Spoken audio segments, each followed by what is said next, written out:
Hello বন্ধুরা, study motivation YouTube চ্যানেলে তোমাদের সকলকে স্বাগত। আজকে আমি ক্লাস 4-এর আমাদের পরিবেশ বইয়ের 38 নম্বর পৃষ্ঠা থেকে আলোচনা করা শুরু করছি। এর আগের সমস্ত পৃষ্ঠাগুলি আমি আলোচনা করে দিয়েছি। ভিডিওর ডেসক্রিপশানে লিংক দেওয়া আছে এবং প্লেলিস্টও করে দেওয়া আছে, তোমরা সেখান থেকে দেখে নিতে পারো। 38 নম্বর পৃষ্ঠায় দেখো, ওপরে বলেছে যে খাবার খেয়ে সুস্থ থাকব। যিশু জিজ্ঞেস করলো, আমাদের সবার কি একই রকমের খাবার দরকার হয়? দিদি বললেন, না, আমরা সবাই তো একই ধরনের কাজ করি না। কোনোটায় অনেক বেশি পরিশ্রম, কোনোটায় একটু কম। কাজ অনুযায়ী শরীরের চাহিদাও বদলায়। শরীর চাহিদা বদলানোর সঙ্গে সঙ্গে আবার খাবার খাওয়ার ধরন ও পরিমাণও বদলায়। সহেলি জিজ্ঞেস করলো, তাহলে আমরা কিভাবে বুঝবো কোন খাবার খেতে হবে? আসলে আমাদের নানা রকম খাবার মিলিয়ে মিশিয়ে খেতে হয়। বিভিন্ন ধরনের খাবার সঠিকভাবে মিলিয়ে মিশিয়ে খাওয়ার জন্য একটা পরিকল্পনা করা হয়, যাতে শরীরের শক্তির চাহিদা মেটে, সঠিকভাবে বেড়ে উঠতে পারি, আবার রোগ প্রতিরোধও করতে পারি। এই পরিকল্পনা অনুযায়ী প্রতিদিন সব ধরনের খাবার পরিমাণ মতো মিলিয়ে মিশিয়ে খাওয়া, এটাই সুষম আহার।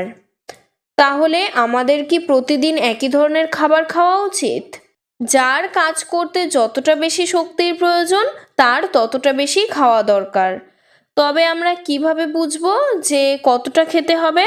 এখানে তাই লিখেছে, বিভিন্ন ধরনের খাবারের পরিমাণই সঠিকভাবে মিলিয়ে মিশিয়ে খেতে হবে, যাতে শরীরের রোগ প্রতিরোধ ক্ষমতাও বাড়ে, আবার শরীরে সঠিকভাবে খাবারের চাহিদাও মেটে।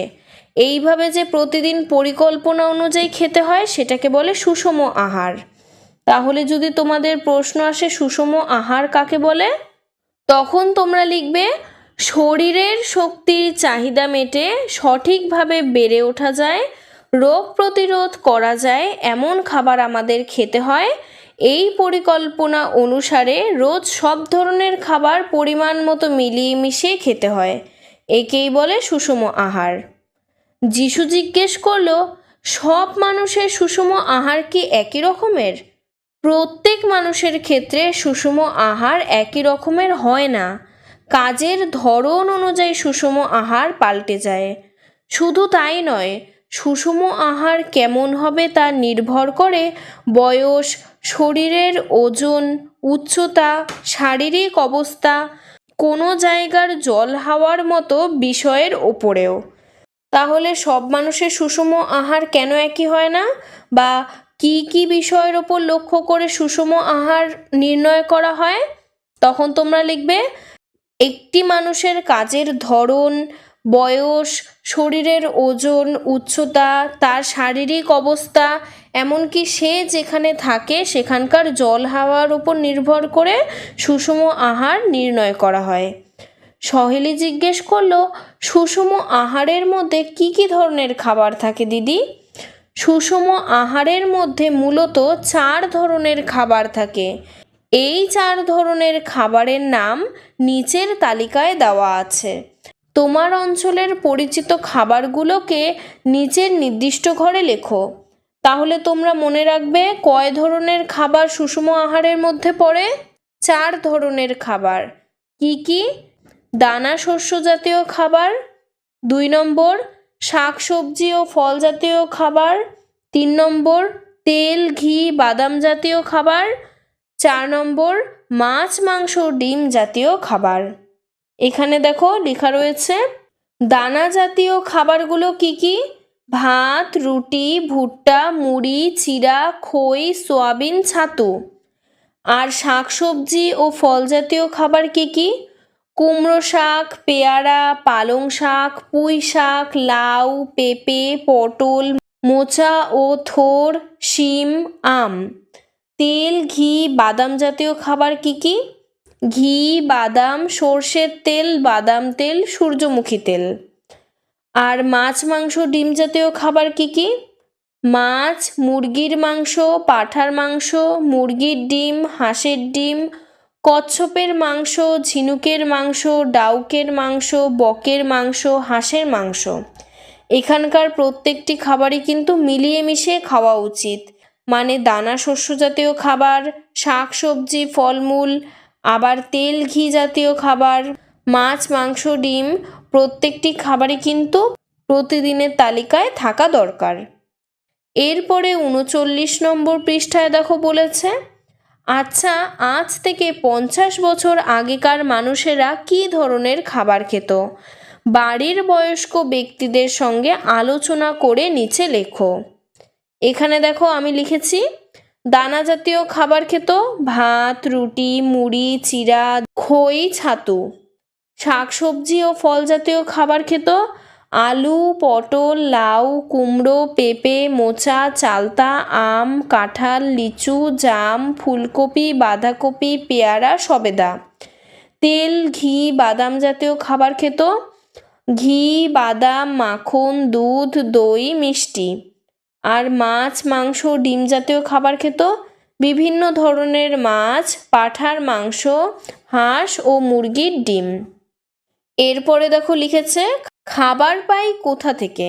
আমরা কোন কোন খাবার উদ্ভিদ থেকে পাই আর কোন খাবারই বা প্রাণীদের থেকে পাই তা নিচে লিখে ফেলো। এখানে দেখো লেখা রয়েছে খাবারের নাম ভাত। ভাত পাই আমরা ধান থেকে, এটা প্রাণী থেকে পাই না। তারপরে হচ্ছে রুটি ও পরোটা, এটাও পাই গম থেকে, এটা প্রাণী থেকে পাই না। দুধ, দুধ আমরা পাই গরু ছাগল থেকে অর্থাৎ প্রাণী থেকে, এটা উদ্ভিদ থেকে পাই না। শাক সবজি আমরা পাই উদ্ভিদ থেকে।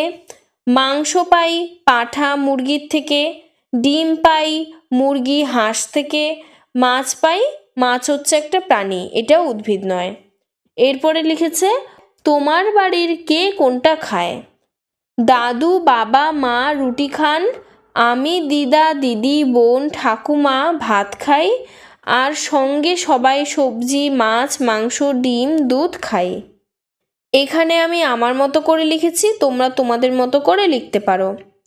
এরপরে দেখো 40 নম্বর পৃষ্ঠায় বলেছে এবারে এসো আমরা জানার চেষ্টা করি কোন কোন খাবার থেকে বিভিন্ন প্রাণী ও মানুষ শক্তি পায়। জীবের নাম গরু। কোন কোন খাবার থেকে শক্তি পায়? খড়, খোল, ঘাস। তারপরে 2 নম্বরে হাতি। হাতি হচ্ছে কলা গাছ খায়। বাঘ বিভিন্ন প্রাণীর মাংস খায়। মাছ জলজ উদ্ভিদ ও ছোট মাছ খায়। 5 নম্বর হরিণ ঘাস খায়। 6 নম্বর কচ্ছপ শ্যাওলা ও ছোট মাছ খায়। 7 নম্বর সাপ ব্যাঙ ইঁদুর খায়। 8 নম্বর ব্যাঙ খায় পোকামাকড়। 9 নম্বর মাছরাঙা খায় মাছ। 10 নম্বর মানুষ খায় ভাত, মাছ, মাংস। এখানে কিন্তু প্রত্যেকটি জীব যে যে খাবার খায় তার থেকেই শক্তি পায়। এরপরে নিচে দেখো বলেছে দিদিমণি জিজ্ঞেস করলেন মানুষ আর বিভিন্ন প্রাণী কোন ধরনের খাবার থেকে শক্তি পায়? আসলাম বলল উদ্ভিদ থেকে। অরুণ বলল কেন, প্রাণীদের থেকেও তো পাই, ডিম, দুধ। তোমরা দুজনেই ঠিক বলেছ। আচ্ছা ডিম বা দুধ আমরা কোন প্রাণী থেকে পাই? অরুণ বলল দুধ পাই গরু ও ছাগল থেকে আর ডিম দেয় মুরগি। তাহলে মানুষ কোথা থেকে খাবারের জন্য শক্তি পায়? উদ্ভিদ আর প্রাণী দুটো থেকেই। আর প্রাণীদের থেকে আমরা কি কি খাবার পাই? ডিম, দুধ। ডিম, দুধ কার কার থেকে পাই? দুধ পাই আমরা গরু ছাগল থেকে আর ডিম দেয় মুরগি। এবার দেখো এখানে বলেছে বলতে পারবে কি গরু, ছাগল আর মুরগি কি খায়? শামীম বলল গরু তো ঘাস খায়। অরুণ বলল ছাগলও ঘাস খায়, গাছের পাতাও খায়। মঞ্জু বলল মুরগি তো চাল, গম এইসব খায়। তাহলে দেখো আমরা যেসব প্রাণী বা প্রাণীর দুধ, মাংস খাচ্ছি তারাও কিন্তু উদ্ভিদ খায়। এরপরে দেখো বলেছে অরুণরা আলোচনা করুক আর সেই ভাগে তোমরা কয়েকটা প্রাণীর নাম লিখে ফেলো যাদের থেকে আমরা বিভিন্ন খাবার পাই আর ওই প্রাণীরা কি খায় সেটাও লেখার চেষ্টা করো তো। এখানে দেখো গরু, গরুর থেকে আমরা পাই দুধ। গরু খায় ঘাস, খড়, ভুসি, এটা ওরা খায় উদ্ভিদ থেকে। তারপরে ছাগল, ছাগল থেকে আমরা পাই দুধ। ছাগল খায় ঘাস, গাছের পাতা, ওরা উদ্ভিদ থেকেই খাবার পায়। 3 নম্বরে মুরগি, মুরগি দেয় আমাদের ডিম। মুরগি খায় দানা শস্য, এটা ওরা উদ্ভিদ থেকেই খায়। তারপরে হাঁস, হাঁস দেয় আমাদের ডিম। হাঁস খায় ভাতের ফ্যান, গেরি, গুগলি, হাঁসেরা উদ্ভিদ ও প্রাণী খায়। আজকের ভিডিওটি এতটুকুই। তোমাদের যদি ভিডিওটি ভালো লেগে থাকে তাহলে লাইক করে চ্যানেলটিকে সাবস্ক্রাইব করে দেবে। ধন্যবাদ।